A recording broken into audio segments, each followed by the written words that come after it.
Hi guys, me again. Today I wanted to make a video about facing your fears. So as most of you know, my fear is obviously food. I didn't really think about having anorexia as having a fear of food before, but my counsellors helped me sort of think about it in different ways. And she said to me the other day, essentially, you have a fear of food. And it's true, I do. I don't have a fear of eating. I eat quite well, really, but I have a fear of food. I have a fear of making the wrong decisions about food and what they will mean. And the end result is quite catastrophic in my mind. So at the moment with my meal plan, we're working on increasing variety because I have a very limiting amount of foods I actually eat on a day-to-day basis. So I eat quite a lot of food during the day for those people who think I just don't eat.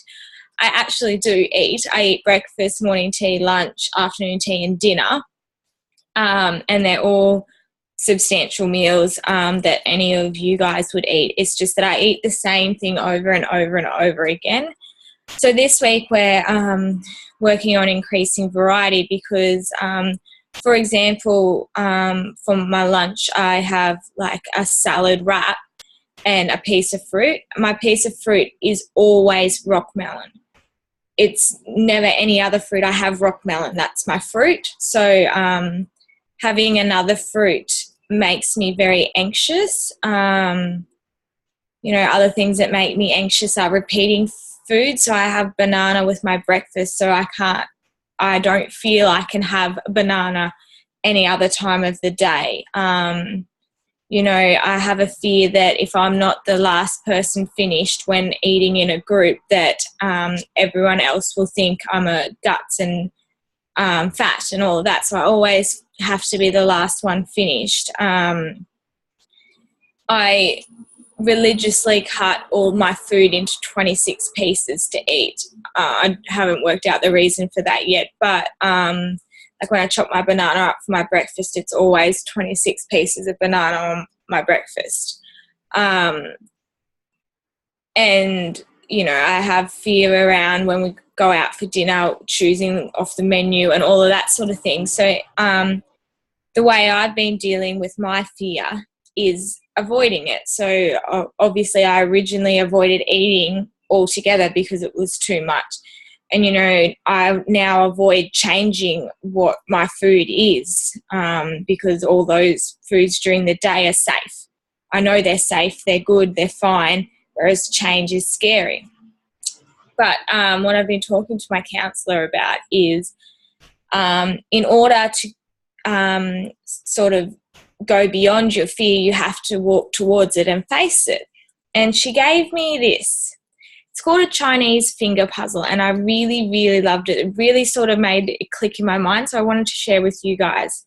So what it is you put your fingers in each end and push them until they almost touch. Well, they do, my fingers do touch.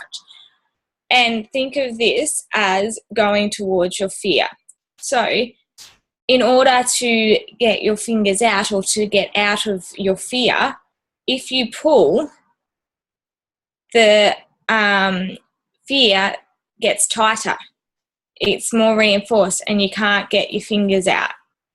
So in order to get out and move beyond, you have to push your fingers closer and it creates a little bit of wiggle room and you can get your finger out.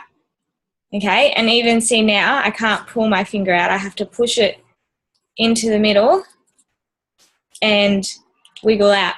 It's really actually, as you're seeing, it's quite difficult because automatically your mind goes to pull it away. When I was first given this, it took me over an hour to get my fingers out because my mind was just intent on pulling away. There we go, I've got it. And it's a real exercise of your mind. So she's given me this to keep practicing at. Going closer to your fear is actually what's going to help you overcome your fear. So This week I'm going forward with variety. I'm having a different breakfast. I've had the same breakfast for over 6 months, every day the same breakfast. So this week I'm going to have a different breakfast, and I'm going to have an apple instead of rock melon at lunch. So I encourage you guys to remember this sort of puzzle when you think of something that you're scared of, and remember that the only way to get beyond your fear is to go towards it. If you keep pulling away from the thing that you're most scared of, it gets tighter. So you could be scared of anything. You know, my deepest thing that I'm scared of is losing control. That's what this is all about. I'm scared that I'll lose control and I won't have control over my life. That's my deepest fear. And, you know, I need to face that gradually. So your deepest fear might be, you know, that you're not going to have enough money to buy stuff, or you're not going to be able to pay your rent next week, whatever it is. The more you move away from your fear or do things that don't help you move towards your fear, the tighter and more restrictive your fear is. So just keep that in mind, a little puzzle for you guys, a little analogy to keep in your mind. Just wanted to share because it really, really helped me. Thanks.